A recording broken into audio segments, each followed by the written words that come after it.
जैसा कि आप सभी लोग देख पा रहे हैं कि आज हम बात करेंगे कुंडली के दूसरे घर की, यानी कि धन भाव की। धन भाव में यदि कोई ग्रह हो तो वो कैसा फल देता है। तो आप सब लोग अपनी अपनी कुंडलियों में देखिए कि ग्रह कौन सा बैठा है।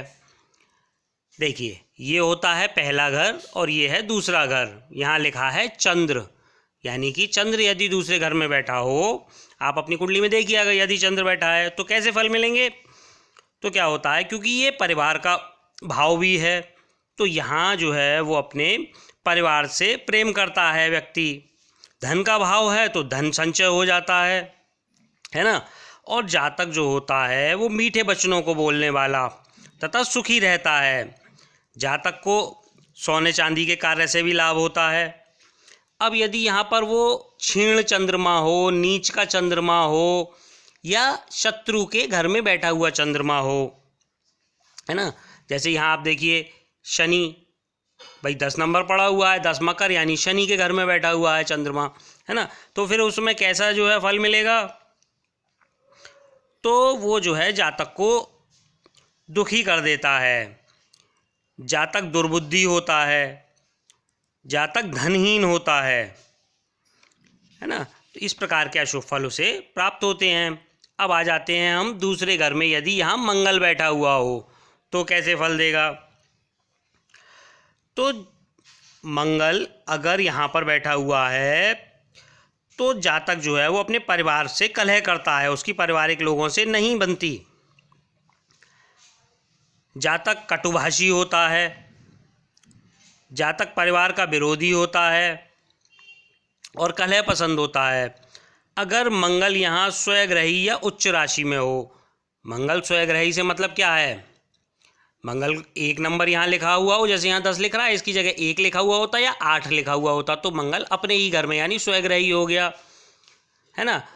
अब यहाँ अगर 10 लिखा हुआ है तो ये उच्च का मंगल हो गया, है ना। तो यदि स्वयग्रही या उच्च का मंगल हो, है ना, तो वो राजयोग का कारक बनता है।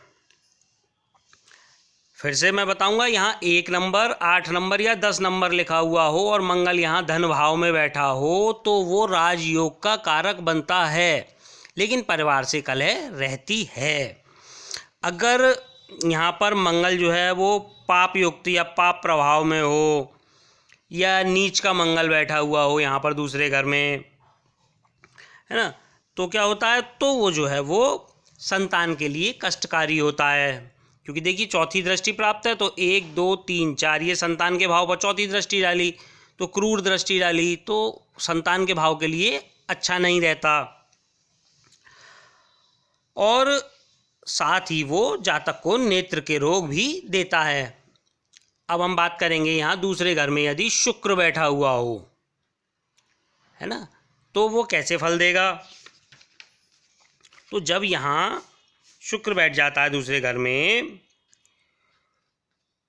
तो जातक जो है संपत्तिवान बनता है और अपनी शिक्षा के माध्यम से धन को जो है वो प्राप्त करता है। उसे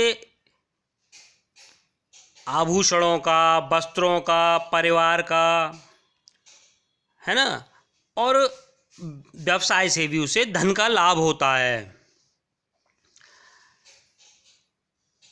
अच्छा, ऐसा जातक स्त्रियों को उपहार देने वाला होता है, उस पर उसे वाहन सुख की भी प्राप्ति होती है।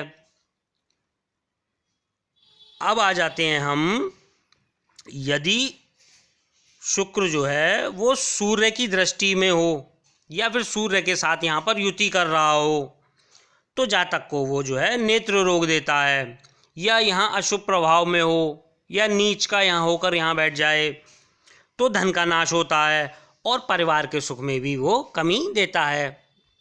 अब हम बात करेंगे यहाँ पर शनि की। यदि शनि यहाँ बैठा हुआ हो दूसरे घर में धन परिवार के भाव में तो कैसा फल देगा। तो क्या होता है कि जब शनि यहाँ बैठा हुआ हो, क्योंकि शनि अशुभ ग्रह है, पापी ग्रह है ना, तो ऐसे जातक को परिवार के सुख की कामना करना छोड़ देना चाहिए। वो परिवार को छोड़कर कहीं और व्यवसाय के लिए चला जाता है। जातक कम बोलने वाला होता है। जातक को धन मिलने पर भी उसे संतुष्टि प्राप्त नहीं होती। जातक अपने पिता की संपत्ति का उपयोग करने वाला होता है। ऐसा जातक यदि यहाँ शनि पाप प्रभाव में भी आ जाए तो ऐसा जातक विश्वासघाती हो जाता है। साथियों से भी वो घात करता है। वो दुखी, धनहीन होता है। और यदि राहु की दृष्टि या राहु के प्रभाव में आ जाए तो जातक शराब पीने वाला, नशा करने वाला बनता है। तो आज हमने इन 4 ग्रहों की बात की। बचे हुए 5 ग्रह जो है हम पार्ट 2 में आपको बताएंगे, जो वीडियो जल्दी ही आने वाला है। तो आप लोग लाइक, शेयर, सब्सक्राइब कीजिए। धन्यवाद।